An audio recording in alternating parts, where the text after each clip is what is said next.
sleep this way. But try sleeping with both eyes shut.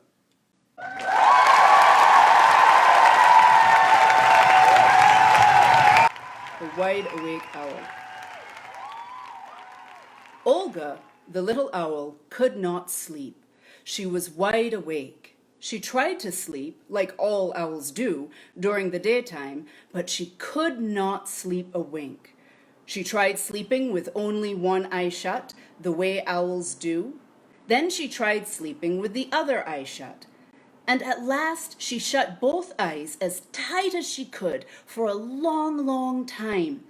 But it was no use. The little owl could not sleep. She was wide awake. "What shall I do?" she said to herself. "I must sleep. Everyone has to sleep." At last, Olga decided to ask the wise owl who lived nearby what to do. She flew over to the oak tree where the wise old owl lived. The wise old owl, with only one eye shut, was sound asleep in the bright sunlight. "Excuse me," said Olga gently. The wise old owl kept right on sleeping. "Excuse me," said Olga again in a louder voice, but the old owl kept right on sleeping. "Excuse me," screeched Olga, as loud as she could. Who, what's the matter?" said the wise old owl as he woke up. "I can't sleep," said Olga. "Well, I can," said the wise old owl, and went right back to sleep again. "Please help me," said Olga. "What shall I do? I can't sleep a wink." The wise old owl grumbled and half opened his eyes. "Did you try sleeping with one eye shut?" he asked. "Yes," said Olga. "Try it again, right now," said the wise old owl. Again Olga shut one eye tight and tried to sleep. The wise old owl watched her a moment. "Asleep yet?" he asked. "No," said Olga. "Try sleeping with the other eye shut." Olga tried that too, and after another moment the old owl asked, "Asleep yet?" "No," said Olga. The old owl thought a few minutes. "Well then," he said, "I don't like to advise this, because owls do not usually sleep this way. But try sleeping with both eyes shut." Olga shut both her eyes as tight as she could. The wise old owl watched her carefully for 2 long minutes. Then he shouted, "Asleep yet?" Olga's eyes popped open. She sadly shook her head. "Well, there's no more I can do for you," said the wise old owl, and he shut one eye again and promptly went back to sleep. Olga flew back to her own tree and perched on a branch. "Dear me, what shall I do? What shall I do?" said Olga. "What do you want to do?" asked somebody. Olga turned her head. It was a friendly chipmunk who lived higher up in her tree. "I want to sleep," said Olga, "but I can't." "Did you try sleeping all curled up like this?" asked the friendly chipmunk. "This is the way I sleep." The chipmunk curled up like a tight ball of fur and fell asleep at once. Olga curled up as best she could, closed her eyes, and she almost fell off the branch.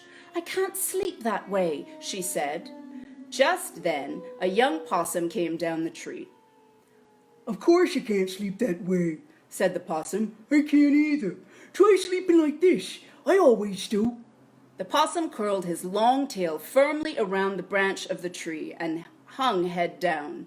Then he smiled gently, closed his eyes, and in a flash he was sound asleep.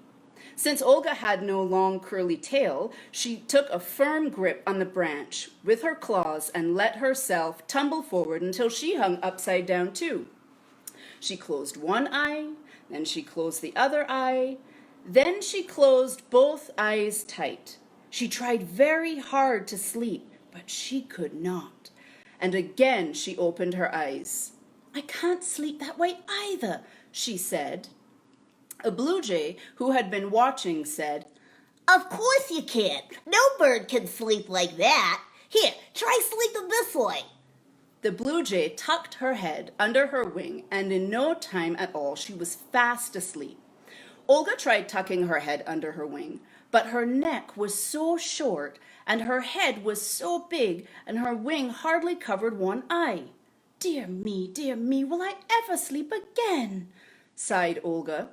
A robin who had been flying by stopped and sat on a twig. "I have a good way to sleep," said the robin. "Try standing on one leg on a springy twig like this. It will rock you to sleep. Watch me."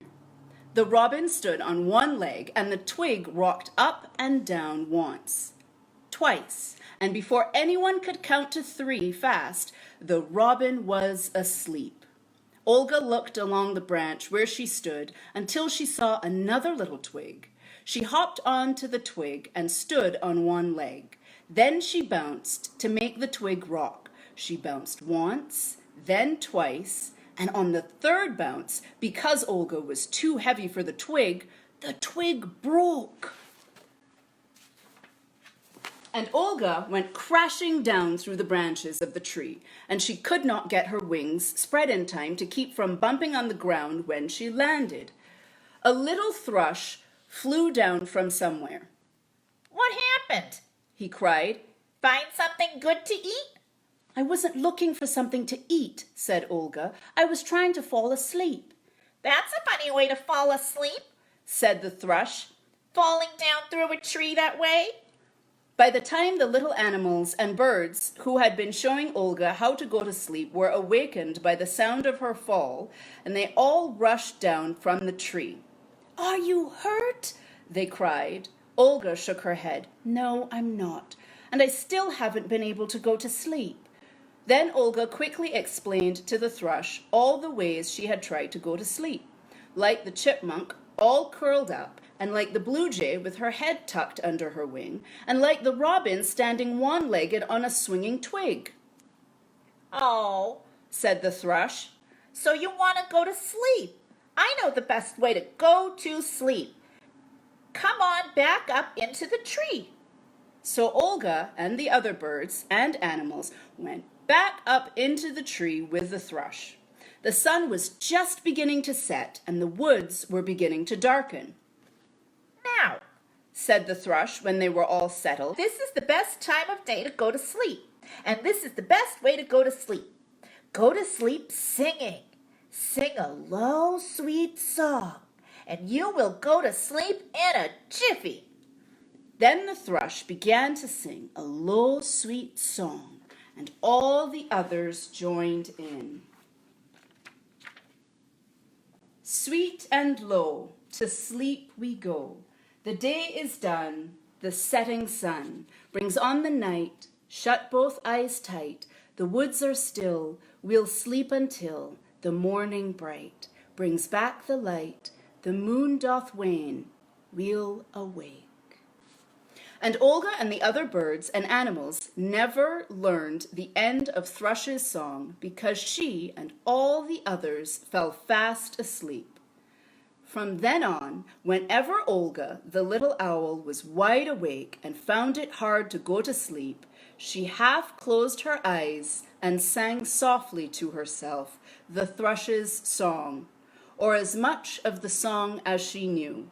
And she always fell asleep before she came to the end of the song, so she never really had to know how it ended. "Friendship is a nice thing, kangaroo. It's worth trying to save yours and Evie Dell's."